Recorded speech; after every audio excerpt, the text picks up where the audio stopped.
నియోజకవర్గ తెలుగుదేశం నాయకులకి, కార్యకర్తలకి, అభిమానులకి, కావలి నియోజక ప్రజానీకానికి అందరికీ పేరు పేరున ధన్యవాదాలు. ఈ రోజున తెలుగుదేశం పార్టీ నాకు ఒక బాధ్యతని అప్పచెప్పింది. ఈ రాష్ట్రంలో ఉన్నటువంటి సైకో పాలన అంతమొందించేందుకు నేను కూడా ఒక సమితినై ఈ రాష్ట్రాన్ని బాగుపరిచేదానికి శ్రీ నారా చంద్రబాబు గారి నాయకత్వంలో యువ నాయకుడైనటువంటి శ్రీ నారా లోకేష్ బాబు గారి సూచనల మేరకు ఈ రాష్ట్రంలో ఉన్నటువంటి అరాచకమైన, దుర్మార్గమైన, దుష్టమైనటువంటి పాలన అంతమొందించేదానికి ఈ రోజున కావలిలో ఉండే కార్యకర్తలు అందరితో కూడా నేను కూడా కలిసి నడిచేదానికి ఈ రోజున నాకు పార్టీ అధిష్టానం కావలి నియోజకవర్గ ఇన్ఛార్జిగా ఈ రోజున నియమించడం జరిగింది. ఈ సందర్భంగా అందరికీ కూడా పేరు పేరున ధన్యవాదాలు తెలియజేస్తున్నాను. ముఖ్యంగా ఈ పదవిని నేను అలంకరించే దాంట్లో ప్రధాన భూమిక పోషించినటువంటి వ్యక్తులు ఒకరు శ్రీ మాలేపాటి సుబ్బానాయుడు గారు, రెండు వేదాల రవిచంద్ర గారు. వాళ్ళిద్దరి సూచనల మేరకు, వారి ఆలోచనల మేరకు, వారు చూపినటువంటి మార్గంలో నేను ఈరోజు ముందుకు రావటం జరిగింది.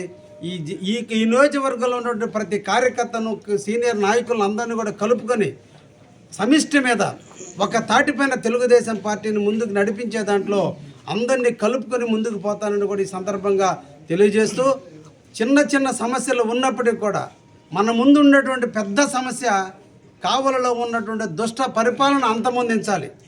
ఇక్కడ తిష్ట వేసుకున్న అవినీతి పరులను మనం అంతమొందించాలి.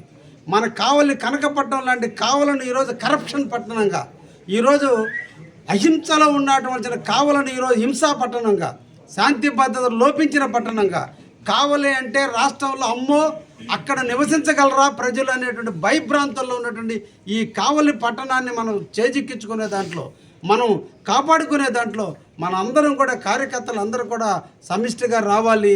మనందరం కూడా కావలి నుంచి అత్యధికమైనటువంటి మెజార్టీతో పార్టీ అధిష్టానం సూచించిన విధంగా మనం ఇక్కడ ఎమ్మెల్యేగా అభ్యర్థిని గెలిపించుకున్న నాడు మన అందరం కూడా విజయం సాధించినట్టే.